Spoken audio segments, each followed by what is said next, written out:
so looking for a keyboard to my iPad was tricky. There's a lot of variety and a whole bunch of, well, crap. Let's talk about it. Today, Studio-214. Are you ready? Grab a brush. Give me a hell! Give me a yeah! Let's paint right now! Now this may sound like a no-brainer, but the first step is figuring out what model you have. Even iPad Pros, like mine, have several variants. This is a 12.9 inch, but somehow it is bigger than the newer iPad 12.9 inch. I mean, it kind of makes sense. This one has an edge to it. Suffice it to say, after looking at a ton, I came up with a quick list of things you might want to look at for when you're looking at getting a keyboard for your iPad or tablet. First off, do you want to use a smart connector? Or do you want to use Bluetooth? Because those are the options. Well, that's not exactly true. Alright.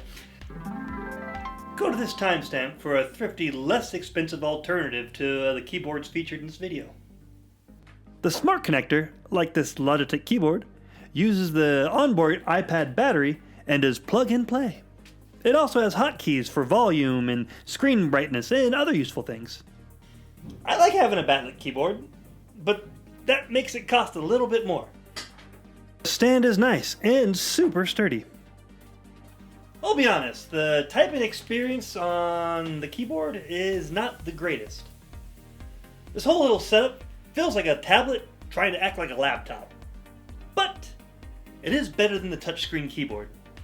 It's a little pricey, but hey, if you go for a cheap one, you will have less bells and less whistles.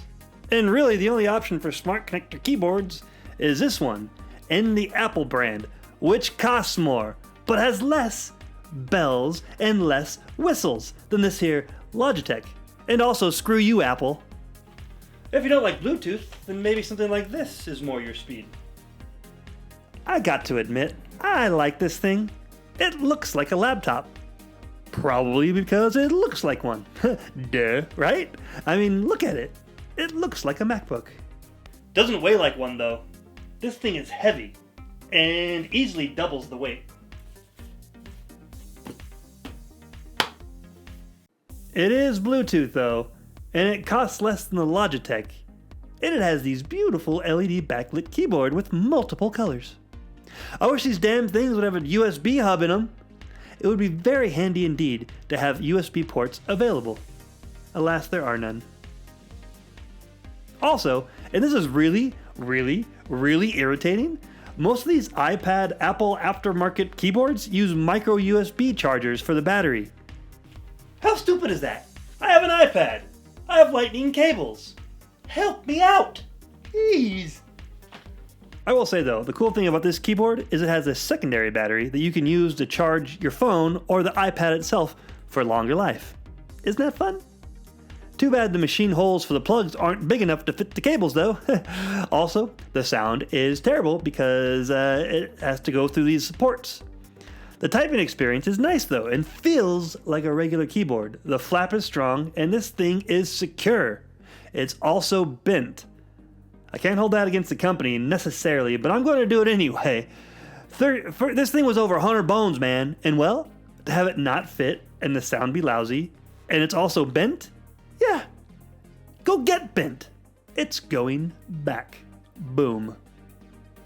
So what did I learn? Number one, please, manufacturers, for goodness sake, it's an Apple product. Use lightning charging ports. Come on! 2. Make sure it has the functionality you're looking for, i.e. backlit, smart connector, typing experience, aesthetics, etc., etc. There are a lot of deals out there. Make sure you order from someone who is reputable with a good return policy, because this is the 3rd one, and this is the 4th one that I've settled on. Make sure you got the right case for the model and size you have. It sounds duh, right? But it happens. I ordered the wrong one. It was amazing, but it was the wrong one for a different 12.9 inch model. Not my 12.9 inch model. A different one. And they don't make one for mine, so I got all my hopes up and it didn't fit. Curses! So save the pain and hassle. Get the right model for the right case. Good luck! There's a ton to choose from.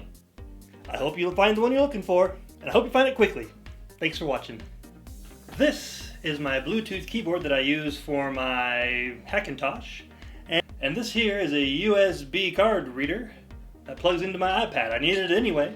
And with this Bluetooth keyboard that I had anyway, I can have the same functionality for nothing.